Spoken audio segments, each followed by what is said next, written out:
Recuerda suscribirte, darle like, compartir, para que yo así pueda seguir haciendo más contenido y subiendo más audiolibros.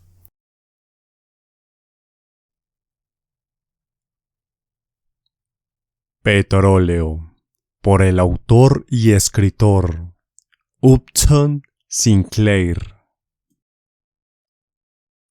Capítulo 2, parte 2. La casa número 5746 del Paseo de los Robles pertenecía a Joe Groarty, sereno de los almacenes de madera de la sociedad Altman de Beach City. Su mujer tuvo un obrador de planchado para contribuir a la educación de los 7 hijos que habían nacido del matrimonio. Una vez dispersados los hijos mayores ya, la esposa de Joe crió pollos y conejos. El marido empezaba a velar a las 6 de la tarde, pero 3 días después del acontecimiento tuvo arrestos para dejar el trabajo, menudeando sus visitas al portal de su casa, donde aparecía el bonachón de Joe, de cabellos grises, vestido con un traje negro y luciendo un cuello de celuloide. Tal era la indumentaria dominguera del sereno, el traje de entierros y bodas. Su esposa no tenía traje, a tono con las circunstancias, y se hizo llevar a la ciudad, en el Ford de su marido. Allí gastó parte de sus esperanzas petrolíferas en la compra de un vestido de satén amarillo. Se sentía molesta, porque el vestido dejaba casi al descubierto el pecho y los brazos. Por la parte inferior dejaba ver sus pantorrillas rellenas. Metidas eran tan finas medias de seda que costaba creer en su existencia. La vendedora aseguró que era aquello lo que se llevaba, y la señora Groarty se sentía con suficiente intrepidez para seguir la moda. La casa era un modesto chalet de estilo convencional. Fue edificado el inmueble para una familia rica cuando se hizo patente el incremento de valor de los terrenos. Para ello supuso un sacrificio, pero a la señora le sedujo el maravilloso salón dedicado a comedor. Lo que el matrimonio poseía en metálico se entregó al contador al hacer la compra, fijándose el abono del resto de valor a plazos. Tenían ya el título de propiedad en toda regla y pagaban los plazos puntualmente, por lo que se hallaban seguros de su posesión. Franqueado el umbral de la casa, lo primero que llamaba la atención era el aspecto brillante que tenía todo. Se había desabrochado el barniz. Se había derrochado, pensó, el barniz sobre las mesas. Y para que hiciera más efecto, el pintor había imitado con ondulaciones la superficie de la encina, tratando de reproducir las vetas. Seguramente necesitó dar 10.000 pinceladas y refinar su fantasía decorativa. La chimenea era de piedras multicolores, perfectamente pulidas y resplandecientes como joyas. Lo más notable, al fondo de la sala, era una escalera de madera, con barandilla brillante y ondulada. La escalera ascendía formando un recodo, que era el rellano, en el que se veía una palmera, en un tiesto. Se hubiera jurado que era una escalera destinada, como todas las escaleras, a subir al primer piso, pero un día cualquiera se descubría, desde la calle, que la casa tenía un techo plano, en toda su extensión, y que carecía de pisos. Si por maligna curiosidad se trasponía el umbral, una vez examinada la escalera, era fácil convencerse de que no servía para nada. La señora se hallaba esperando en el centro del comedor. Sobre la mesa había un gran ramo de rosas en un jarro, y muy a la vista, un elegante volumen encuadernado en tela azul con titulares dorados, Guía de las Damas, Manual práctico del buen tono. Era el único libro que había en la casa, y estaba allí desde fecha reciente. Después de comprar el vestido de satén, un dependiente del establecimiento atrajo la atención de la futura reina del petróleo hacia otra sección y le hizo comprar el libro que la señora leía a ratos perdidos y ostentaba como una prueba de refinamiento.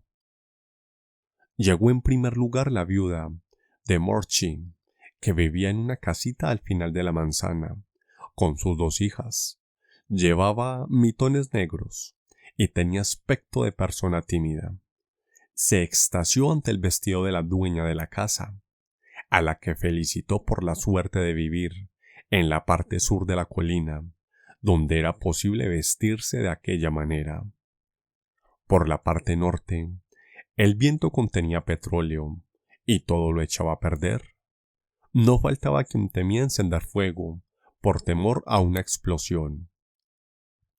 Llegaron luego el señor Walter Black y su esposa, con el hijo mayor. Eran propietarios de una parcela en el extremo sudoeste, y el marido desempeñaba en la ciudad el cargo de agente de compraventa.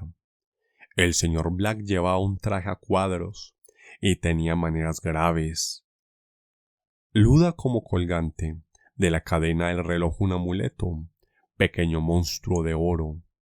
Su mujer, voluminosa como el marido, tenía vestidos tan espléndidos como la de nuestra anfitriona, pero opinaba que no merecía ponerse de punta en blanco para ir a un campo de coles. Inmediatamente llegó el señor Dumpery, carpintero, que tenía un pabellón pequeño tras el de el señor Joe, frente a la carretera de El Dorado, al otro lado de la manzana. Era un hombre pequeño y apacible, a quien una vida de trabajo había encorvado la espalda y encallecido las manos. El cálculo no era su fuerte, y se sentía un tanto fastidiado por los repentinos incidentes que le salían al paso.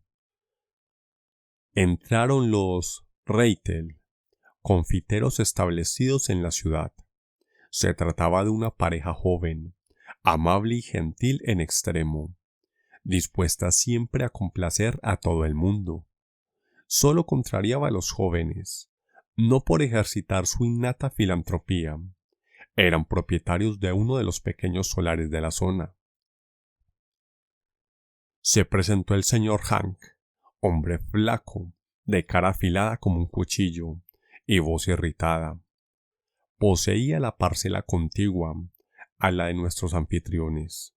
Por haber sido buscador de oro, se consideraba como una autoridad en asuntos petrolíferos.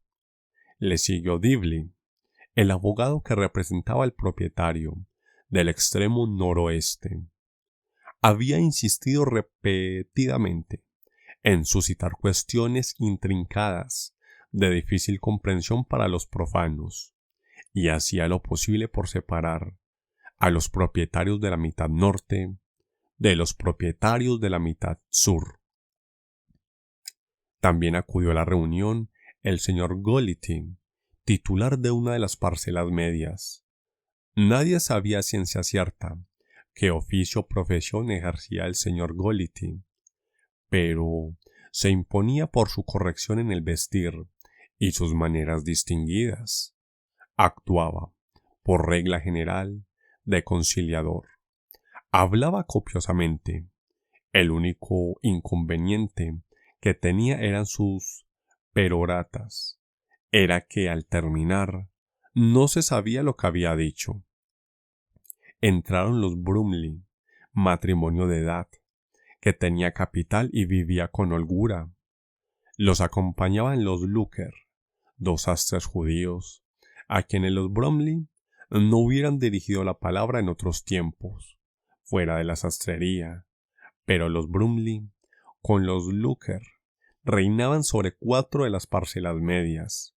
zonas suficientes para instalar un negocio petrolífero, y podían cortar en línea recta la manzana de un lado a otro. Se permitían amenazar al resto de los participantes con un contrato separado. Tras ellos entraron los Sibón, que llegaban a pie desde su casa, situada al nordeste. Eran agentes presuntuosas, porque tenían un coche de segunda mano, completamente pasado de moda, lo que les autorizaba para desdeñar a la vecindad. Fueron ellos los que tomaron la iniciativa de negociar la concesión y todos estaban seguros de que cobrarían una buena comisión. No había medio de probarlo y nada podía hacerse.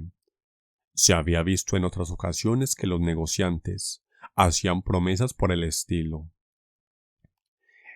Entró por fin Sam, un estuquista que vivía en un garaje arrendado junto a la propiedad de los Sibón.